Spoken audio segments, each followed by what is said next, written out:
Today I'm going to show you how to fix MailerLite email preview problems so your campaigns look exactly as designed before you hit send. If you find this helpful, be sure to like and subscribe, and let's get right into it. Start by saving your email draft. Click Save inside the MailerLite editor because unsaved changes won't appear in any preview. Then close the preview window and reopen it fresh so MailerLite loads the very latest version rather than a stale snapshot. Open the editor and check your content blocks. Confirm that every text section, image, button, and layout block is properly in place. While you're there, inspect your images, specifically blank spaces or error icons mean you'll need to re-upload, since broken images are one of the most common preview culprits. Next, review your personalization merge tags. Fields like name, email, or company must be formatted exactly right, or they'll display as raw code. Fix anything that looks off, then send a test email to yourself. The test email is the most reliable check you have. It surfaces issues that the in-app preview sometimes misses entirely. Use the mobile and desktop preview toggles to compare both layouts.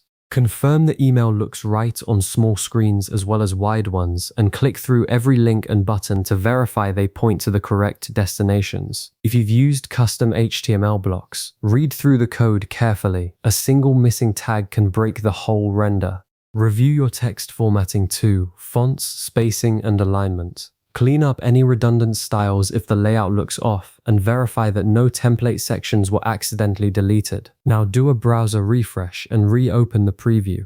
If it still looks wrong, clear your browser cache, since cached files can make outdated previews persist. If that doesn't fix it, open MailerLite in a different browser and temporarily disable any ad blockers or extensions. These can interfere with how the preview renders. Finally, check your layout width and image file sizes. Oversized images and overly wide containers both distort email layouts. Make sure your text and background colors have enough contrast. White text on a white background will simply disappear. And if you're using dynamic or conditional content, double check that the conditions are configured correctly. That's how you systematically fix MailerLite email preview problems. Work through these steps one by one and you'll have a clean, accurate preview every time. Thanks for watching, and I'll see you in the next video.